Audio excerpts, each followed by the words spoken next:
What is up, everybody? It's Dr. Vibe, host and producer of the award-winning Dr. Vibe show, the home of Epic Conversations, and I'm the host of Epic Conversations, 2020 Best Podcast News Award winner, 2018 Innovation Award winner given out by the Canadian Ethnic Media Association.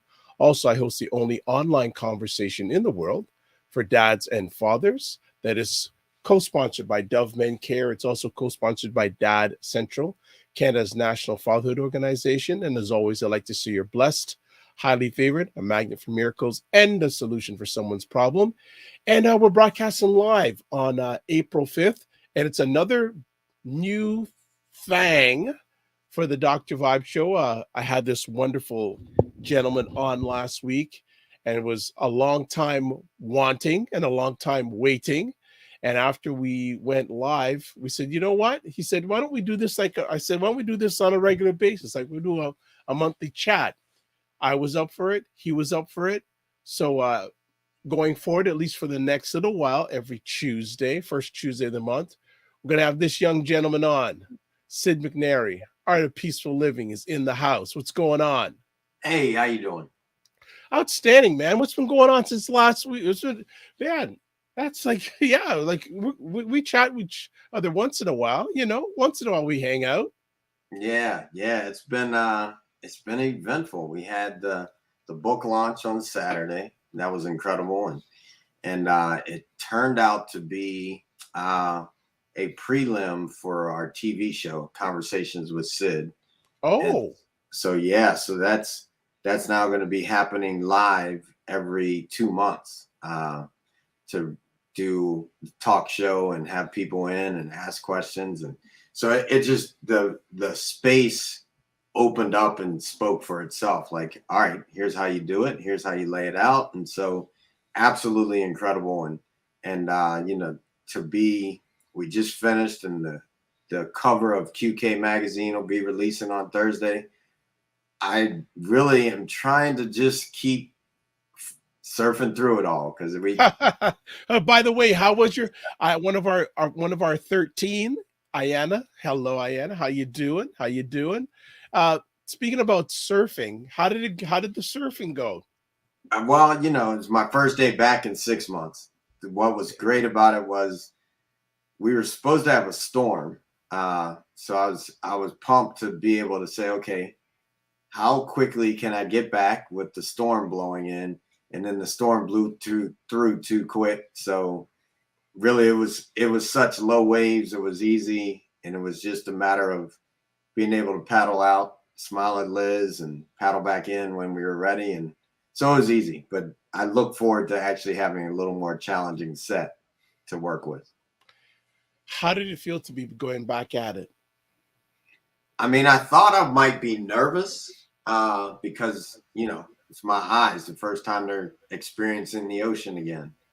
The difference, I used to always swim with my eyes open. So wow. I've never swam with my eyes closed. This was the first time that way. Yet, I mean, it didn't bother me. I just know I'd much rather swim with my eyes open. Cool. Fantastic. I want to say hi to Kathy Hattenbach, Mary Beth Mayer. Maybe you know what that means. I don't know, but I'm just putting it on the screen. You got so many people around the world that I just let them flow. I let them flow, man. I let them flow. Talk about the book launch. How did that go? Oh, it was really, absolutely incredible. I have this new manager, Ardra, and she's a boss, like 100% on point. And so at first I was like, yeah, this is how I want to set up the table. And she was like, that looks terrible. Ooh. And okay. And I was like, wait a minute. And she was like, oh, you don't like the way I said that? I said, no, just go ahead and do what you do. And then when she did it, I was like, okay, I'm going to leave and I'll just be back when it's time for me to be here. So it was great because Liz didn't have to do it. To be able to know that someone is powerful and taking care of things just freed me up. So that level of freedom gave me the space to just command the moment. And I loved it. felt better at the end for sure. And tell people the title of the book again, please. It's The Secret Weapon. It's the one in the middle. The Secret Weapon, Win at Everything. You can get it on Amazon. Yeah, it's exciting. She made me take 2 days off. Now, I didn't really take the 2 days off. I kind of took them off. Man, that must be a boss lady, because when you just say I kinda, not like kinda, that's a boss lady. Right. So the great thing about it was that because of that, I got a chance to pause and say, okay, what have I accomplished? Because she's like, you're so accomplished. It's amazing. You got to celebrate that. And so I've written 5 books in 13 years, and I had never thought about that. It was like, oh yeah, I've written all these books. And in my head, I'm like, I've written 5 books. That's an average of 10 years a book. Yeah, but in 13 years is when I wrote them. That first 38 years, there were no books happening. So to be able to pause and say, okay, this is what I'm up to. This is what's happening. It's been pretty special that way. Well, fantastic. Congratulations on the book launch. I know it's going to be another big win. And we ahead of time decided, well, Sid and I got together and decided, hey, what are we going to chat about this first one out of the box? And we thought a good conversation topic would be like leadership in your business, home, team, and life.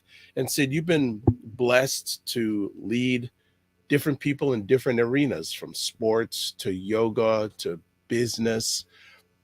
Where did you feel you got the wisdom to be a leader? Well, where did that come inside from you? Well, I think the first is I had example of leadership from my parents, like not just leading our house, but out in public. My dad, I can remember going to see speeches of my dad giving talks in front of thousands of people at a young age of, gosh, I think the first time I saw him, I was probably 5 or 6. And so I got to see that, or my mom leading classrooms and them being able to speak in front of people. So it was a natural feeling to me that this is what I'm meant to do. Like, this is what my parents do. I'm supposed to be like my parents. And then from age, I guess I was 9, from 9 years old on, every year, and maybe skipped a year a couple times, but I was always sent away to leadership camps and leadership deals, whether it was a government situation of, okay, who's those kids? Because back when I was in elementary school, we had targeted programs where the teacher nominated somebody and they took you away like it was Hogwarts, and you were meant to go study these things. So that I really, people talk about, oh, you were such a born leader. And no, actually, I was born a baby,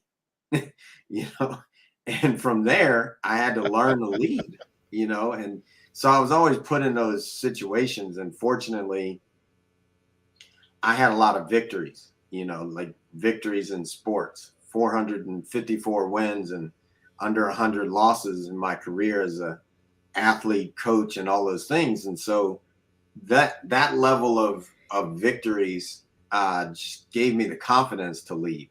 I think that's part of it is being in situations that create the confidence, or you could be in situations that create the confidence even if you aren't winning, because it might be like, all right, now that I've lost so much, I know how to win. So I think those things created the space for me to have the wisdom to lead, for sure.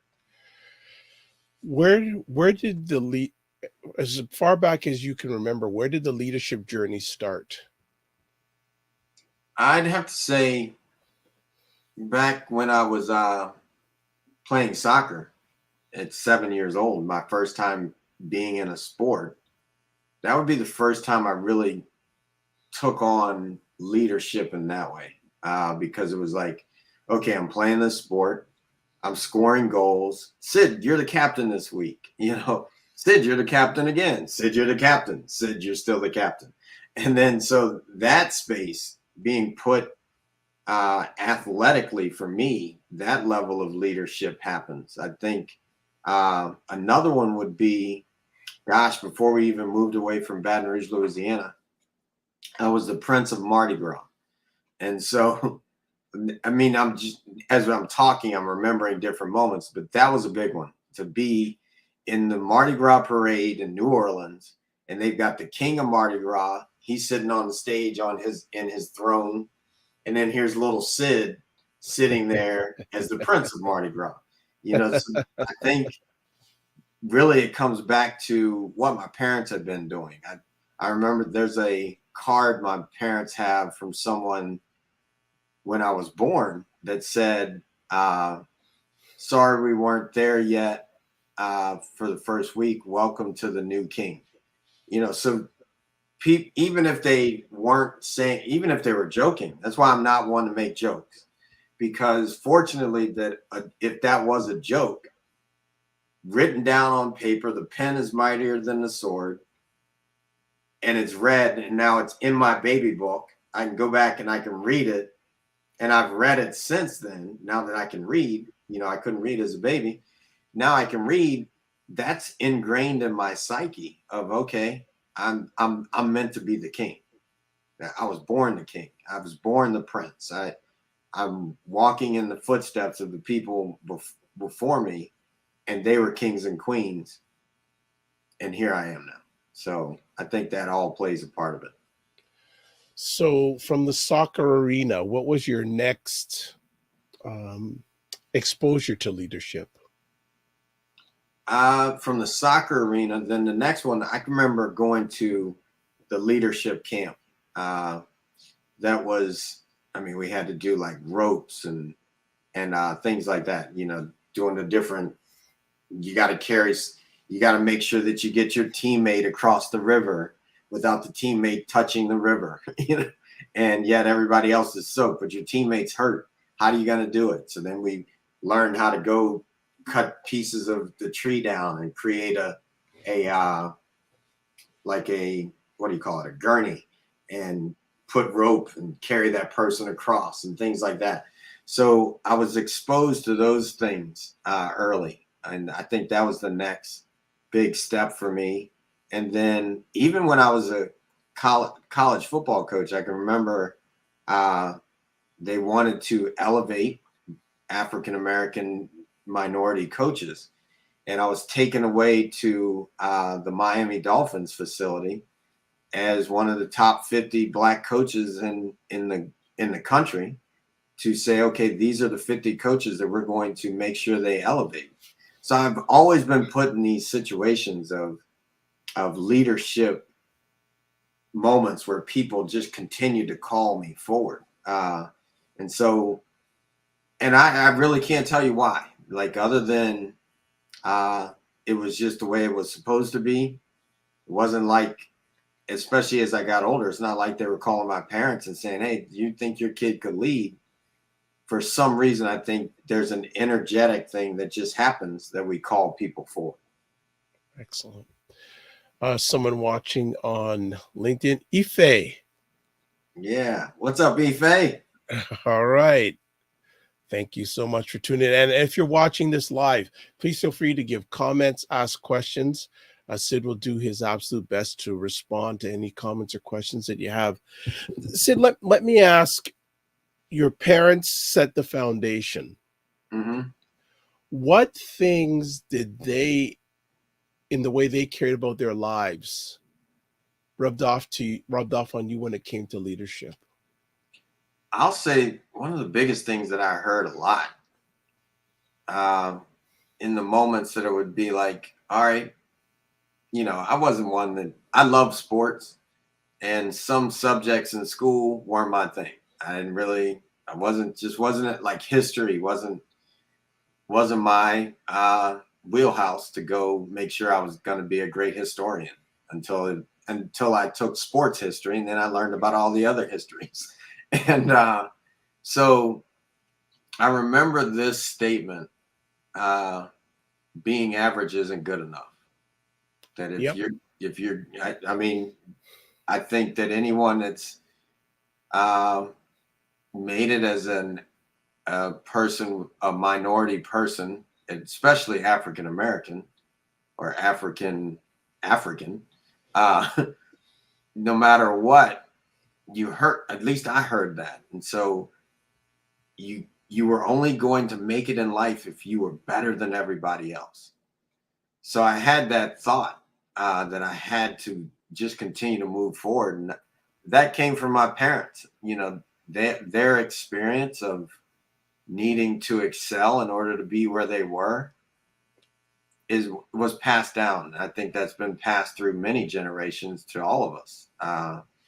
That I had to. It wasn't something that was optional for me. You know, I remember when I would get grades that maybe I didn't work hard enough in history or English or whatever, and it'd be like, okay, you got a B, you got 85%. Was that your best? And I really wanted to say yes. That's why I got it, but I knew it wasn't. So then even that wasn't good enough. It was like, that's not your best. Then you better raise it up or you're not going to play sports. And it's like, Right. Well, what about the C that Johnny got and he gets to still play? How come I can't be that person? You know, so now I appreciate it in the sense that it helped me reach where I am today, you know. Yet that was definitely different than some of my friends. I mean, I started taking calculus in pre-calc 7th grade, calculus in 8th grade. And so yeah, like I took so much calculus, they didn't know there was no other level of calculus to take. And I was like, can I just take statistics? No, take calculus. That's calculus. Jeez, are you kidding me? Like, come on now. But at the same time, it really shaped me to where I now have the drive no matter what. Good stuff. Yeah. Well, as I asked for questions, and Ife has a question. I was going to ask it later on, but hey, let's do it right now. Ife is asking, what's the most rewarding part of being a leader? For me, the most rewarding part of being a leader is to help someone else lift higher than I thought they thought they could go, than I thought they could go, and lift somebody else up. That to me is the best part of being a leader, is to especially like being a coach, seeing my players break records, and then the next player comes up and he breaks those records. Like, there was nothing more rewarding as a coach than to see. I remember Justin McCarron's as he finished and broke all of Deion Mitchell's. I almost said Deion Sanders. Deion Mitchell's records when Deion had gone to the Cowboys. And I think the biggest one was after he returned a kick and he ran out of his shoes. Like, literally, he was running so fast, both his shoes came off. And we were just celebrating because he had played a game that really he only had one mistake. And that was, he missed a block. And it was like, we reached for that perfection. So to help someone else reach that level of success has definitely been the biggest reward as a leader to me. To see someone else make it when they didn't know they could make it, that's awesome. You and I have a few things in common. One of them is our involvement at the coaching level in sports. And one of the things I always say to people in sports is that what you encounter and learn in sports is applicable in real life. So, two-part question. What aspects of leadership have you developed and learned through your journey in sports? And how does it apply to you in business, home, team, and life? Well, I will say that something I learned early, because I started meditating with my soccer coach at 8. So what I learned from that was how to move from a place of stillness inside and how that would speed me up in anything. So whenever I've reached challenges, that space to slow down in order to speed up has been rewarding on all levels. Like people, I've practiced that so much that people don't even see me slow down, so that has been one of the biggest things that has transpired. And that the flow state of being able to be so disciplined and work so hard in sports, so that when I begin to get into action, there's no thought. It just moves with the spirit of things. And that happens for me when I write all these books. Yeah. I can, because I've done it so much, now I have a method that I can say, okay, I have the method to get into that flow state and write books, or that flow state when I'm another one that it happens more on a business level is when I'm talking to someone, I'm like, okay, let's go in a place of something we don't know. If we have a problem, if we really have a problem, if I had the solution, I wouldn't be thinking about this, right? So how do I get to something different than where I've been before? And because of what I've learned in sports, I know how to let go and let something new open up. And that's so rewarding. I was talking to someone just a couple of days ago, or actually yesterday, and we were talking about, he's like, all right, so I think, what can we do together? And I was like, well, I want to do something together, but let's not do anything either one of us have done before. And then we just started talking about my movie. Next thing you know, boom, here comes this new idea that I didn't even think about for my movie. And he's not in movies.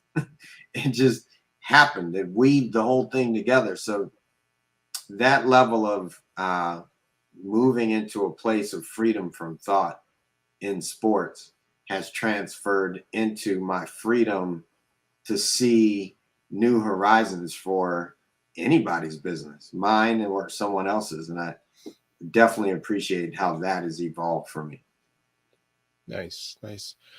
Since if I asked about, what's most rewarding part of being a leader, has leadership ever been challenging for you?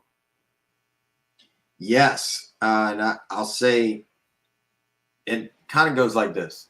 In the beginning, I learned to be me as in many ways because of fear of not being successful. Like I just talked about, if you're average, you're not going to make it. So there was that fear of being average, which propelled me, but kept a lid on being extraordinary in many ways. So when it came to leadership, when that first came in for me, and it was getting hired as a football coach, at that time, every university was told they needed to move towards having at least 2 minorities on their staff. So initially, I was in a place that was like, all right, I don't feel like everybody believes I'm good enough because I'm just hired because I'm Black. And and so that level, so then I became a leader that I was going to be the best in the room no matter what, even if that meant I was going to be a jerk about it. And so that was really tough for me to get over myself and not put off all the things that I had gone through to be where I was on everybody else. Sid, let me just interrupt. Yeah. Can you reflect on what was that process to get over yourself like, and how did you do it? Well, I mean, you burn enough bridges, you piss enough people off. At some point, even in the marriages I've had and relationships, I had to say, all right, do I want to keep being miserable in my life? And if I'm miserable right now, whose fault is that? It can't be, fortunately for me, I had a lot of relationships. I had different coaching things, and not that everybody was pissed off at me or that I burnt all the bridges. Yet, when I finally got to a point of recognizing I'm the common denominator, I'm the only person that has been in every relationship I've ever had. And so, why aren't they successful? Let me look at myself. You know, what makes it not successful with this person? Now, that doesn't mean that this person wasn't a jerk. You know, yet just because someone is a jerk doesn't mean my relationship with them has to be terrible. I can stand my ground. I can do that peacefully. I can have compassion for what they've probably gone through. So learning how to see me, I had to look in like that. I often say this: when one finger points out, there's three more pointing back at me. So if I'm pointing the finger at somebody, there's three reasons that I need to look at as to why I need to point the finger at them. So those things were big for me to really say, okay, I'm going to take accountability for my life, clear it all up, and then transform to where I want to go. You know, and we talk about it a lot, the act, getting clear on the act and stop acting and get real about things. Good. Um, Let me ask you, who are some of the leaders that have influenced you along your journey? You mentioned your parents. I think you may have mentioned one of like your parents. Who are some of those leaders that influenced you, and what you? Well, every coach I ever had, and that's what I loved about my journey through sports. Every coach I had at least wanted to win. Now, fortunately, I was blessed with parents that picked my coaches, people that they allowed to influence me growing up.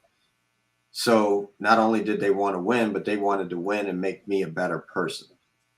So Mm. those people, I mean, I can remember my whole career as a college football coach, my high school coach, every time I went to the National Coaches Convention, hey, Sydney, when are we gonna get breakfast, young fella? Like he would say that every year, and we would go to breakfast, and he would just talk to me about, all right, how's life? How's your family? How are these things going? What are you doing with your life? And he kept his love for me in that way was huge, and he loved every one of his players like that. So he taught me to love like that for my players. He helped me along the way. So he was big in my life. You know, a lot of people couldn't even get it. All right, well, how is Sid always meeting with his high school coach all these years later at the coaching convention? So for some reason, I was blessed to have people that were always around. Uh, you know, even when maybe it wouldn't have been like that for other people. The coach that coached me when I was 8 years old, I played soccer games for him when I was 26. Yeah, Mm. like that was the way it was. Huge that way to be able to say these people are invested into making me my greatest self. So then there were a couple people that I watched, coaches like Phil Jackson was a big one. He had the book Sacred Hoops, and when I read his book, I was just like, really, I don't have to bring in religion the way it's normally done. I can bring all of this stuff that's in my spirit into the room as a coach and as a leader. So I did that, and I still do that today. Like I'm okay. Let's chop it up. Let's talk about the fact that whoever that person is I may be talking to, where are you out of alignment from the spirit of all things? I've also seen Bill Walsh was another one. I loved that he had all his players called him Bill, because he was like, the title coach doesn't mean you have to respect me. I'll earn your respect no matter what you call me. So that was another big pivotal moment in my coaching career and development as a leader. Just because I'm the leader doesn't mean you have to respect me. You Mm. respect who I am because it's who I am. So that was big. And two major influences as coaches that may not be well known out there. Bob Spoo, he was the head coach at Eastern Illinois, and was just such a good person, and was so kind that he made me a better person. He helped me see how I could be a good person in that way, and see myself that way. And then Joe Novak spent a lot of time. When I remember when he first interviewed me, he said, is there anything you want to, any questions you have at the end of the interview? And I was like, well, I want to draw X's and O's. And he was like, you don't need to do that. I just needed to know you were a good person. If you don't know how to coach, I'll teach you to coach, but I can't make you a good person. So I've used that when it came to hiring people often. Yeah. So those many people have influenced who I am today. What do you feel the qualities of a good leader? The qualities of a good leader, I'd say, well, one is being able to help people where they are, so almost being agile, agile in the sense that someone can see someone and use different tools to help that person be their best. Another big one is they need to be worthy to be followed.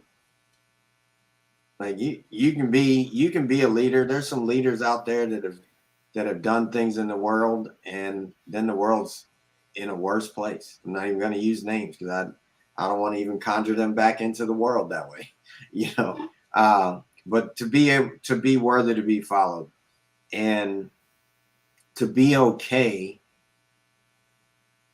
seeing where maybe you've missed the mark and redirecting.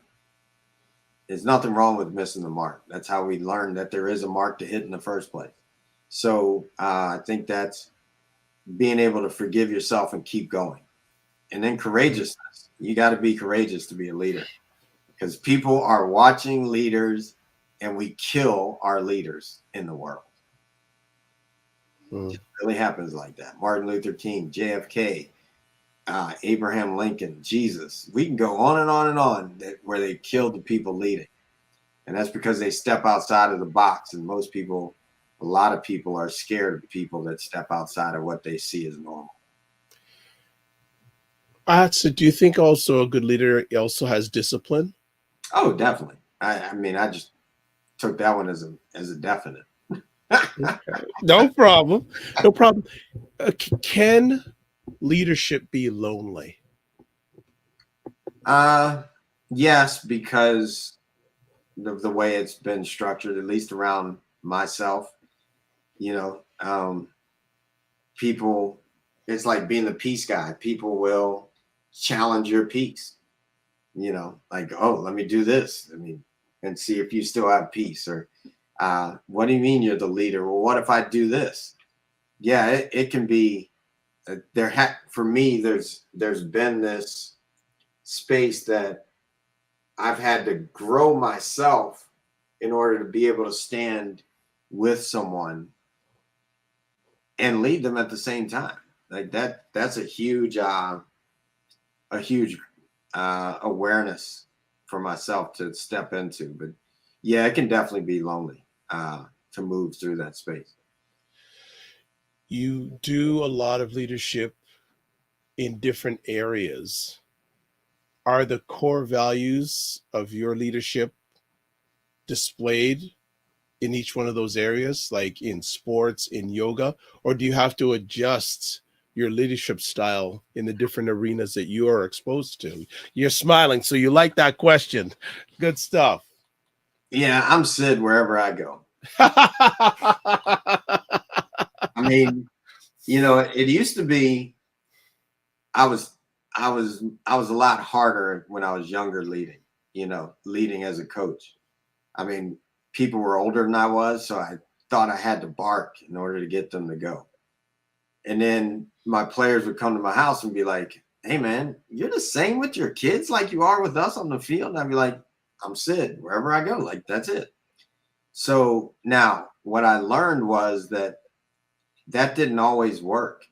You know, when people didn't want to be around you after they got where they needed to go, it was like, all right, I'd rather keep people in my life. So then I had to just adjust, but that meant I adjust across the board everywhere I went, you know. So I'm just sitting wherever I go. If it doesn't work, I'll shift. It's just been working lately. So I'm not shifting anytime soon.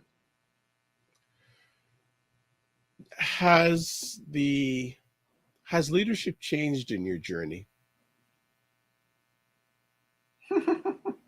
Yeah, definitely. For the good or the not good or neutral? I mean, I'd say it's definitely shifted for the good. One way that I know it's for the good is when I'm leading and I have to, you know, help someone navigate through a different way. I don't walk away with pain in my body. I don't have to, I haven't drank alcohol in 16 years. I used to have to come home and drink so that I could go to sleep. So yeah, it's shifted, but it has shifted because I have shifted myself. Right. And and it's been more, it used to be a lot about, all right, I'm doing this because this is how I'm gonna look good. You know, if we win, I look good. If we lose, I look bad. And now it's like, all right, we're gonna win. And I'm gonna help you, the person I'm working with, win. And then when you win, we all win. So that it's definitely navigated differently. Yet I'm still as competitive as anybody you may ever meet. Uh, I'm competitive about everything. I want to win, and that looks like helping those that are in my life win too. Love it. Love it. Uh, is leadership in business and yoga and sports any different than leadership at home for you? Well, no. Uh, the the difference at home is I know 100% that with Liz, she's going for it as much as I'm going for it. Sometimes you know, fortunately, I've been working with people that reflect that drive, so I don't have to talk about having the drive anymore. You know, people are coming with their own drive, so then we work together easy, and it's just like, all right, I'm just in a role that says I'm driving this ship like this. And if we all do our roles, we'll all step up into our next place. So, and at home, it's not quite the same in that sense because we're always moving this thing forward together.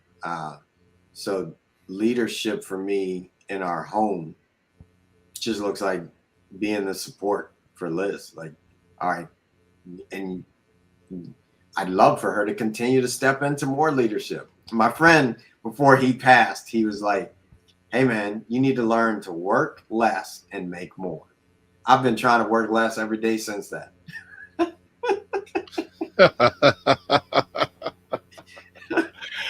uh, question in regards, another question in regards to leadership. What do you feel, especially with young people, they need to know about if they want to become a leader, especially young people? Well, I think it's not even a want to. It's automatic. Like you can pretty much see it on the playground. The kid that picks the team for tag, the it's already. I remember those moments. Like, all right, we're playing kickball. All right, Right. I want this person on my team. Like it wasn't even pick teams. It was like Johnny's on my team. Me and Right Johnny on. roll together. And I'm grabbing the people that I want because I automatically wanted to say this is my team. I think that is somewhat innate early in children. If we sit back and watch them on the playground, we could see the dynamics of where they actually fit. Now there may be one or two, I can't remember the guy's name that wrote the book. I think it's Malcolm. Uh, outliers. There's always an outlier. Malcolm Gladwell. Yes, there's always an outlier to the system, but the system is really running. And then sometimes there's people outside of the system. Those are the ones I love to try to find. You know, those were the ones when I was coaching football. There was like PJ Fleck, Justin McCarron, Darrell Hill. These people that were somewhat overlooked, and it was like, nah, they may have been overlooked, but those people just couldn't see the star that was being born. You know, so I like to find people like that. That is like, okay, that person has, as my friend Steven says, there's a 10 in them. Now let's go celebrate their 10 and push that 10 up in a way that their 10 goes up and then even their 7s become 10s. Right. Yeah. Right. Is there any area of leadership that you'd like to improve? Yes. Do I know what it is? Not all the time. Well, what's one of them some of the time? Well, my ability to go and let go. Like, I'm typically all in all the time. Right. And so, and that can create burnout. So I've learned to say, okay, all right, Liz wants to go on vacation. I mean, I didn't take vacations till like 2 years ago.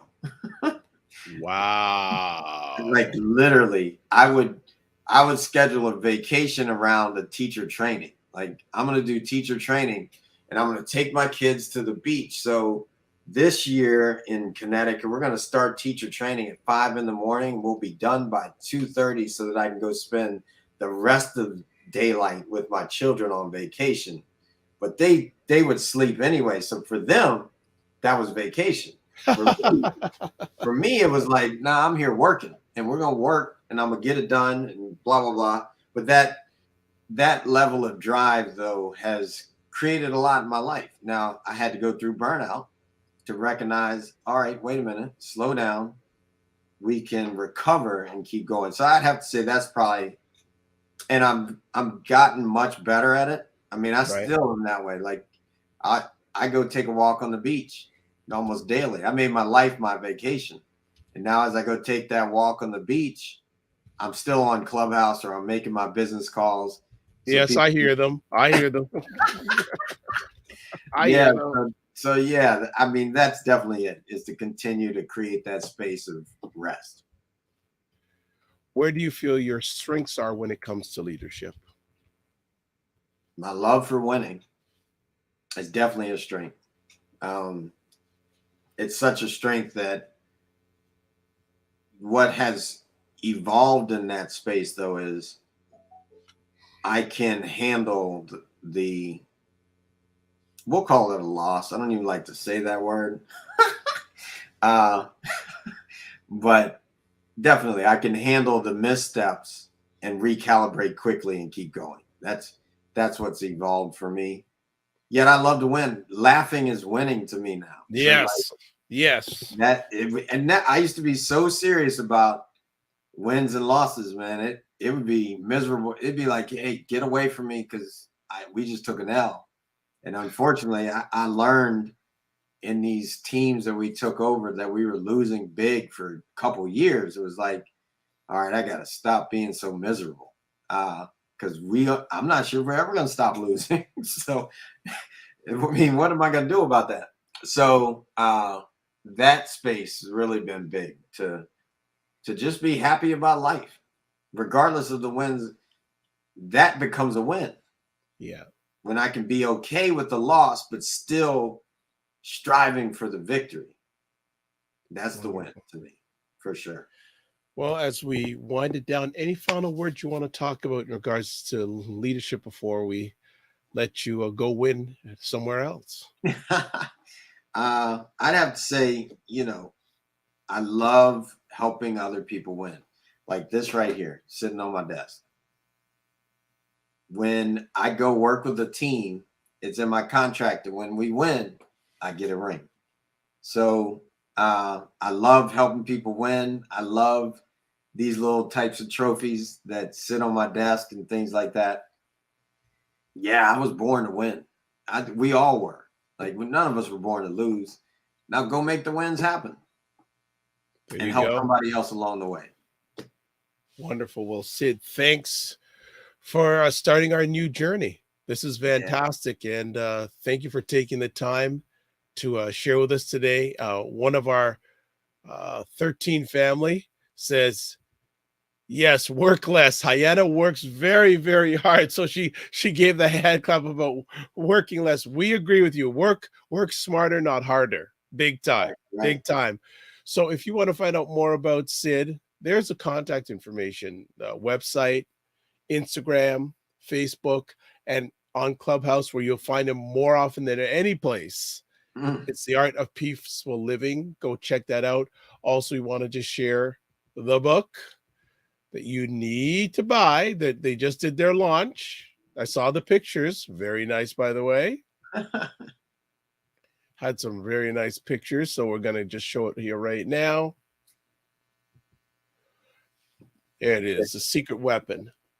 And if you go to the website, it'll take you right there, find out some information, and we'd like you to buy it too. Right on. So family, Sid, again, thank you so much for taking the time to share with us. Any final words you'd like to share with the family today? Yeah, we're doing this special event that's really just got launched over in Newport Beach, California. Leadership conference, leadership roundtable symposium. It's happening June 14th through the 16th. You can go to the website, click on events, get signed up. There's an early bird special that's happening right now. So you probably want to jump in that while you can. And yeah, it'll save you a lot and you're going to be moved beyond belief. So let's go do that. Get a win today. Excellent. Follow him wherever you can on any of the platforms. Of course, you can watch replays of my show, The Dr. Vibe Show, all the different epic conversations that I have on Facebook, YouTube. Certainly subscribe to the Facebook or YouTube page. Appreciate that. As always, I end off my conversations like this. Live your life as a dream. If you can dream it, you can make it. Sometimes you have to get smaller to get stronger. Block assumptions, then aim bigger, aim better, aim higher, aim wider. Love, faith, and respect. And remember to give yourselves grace. And remember, it's important to manage your time, but it's more important to manage your energy. You'll see us first Tuesday every month, but you'll see us everywhere else too. God bless. Peace well. Keep the faith and walk good. Thanks for watching live on the replay.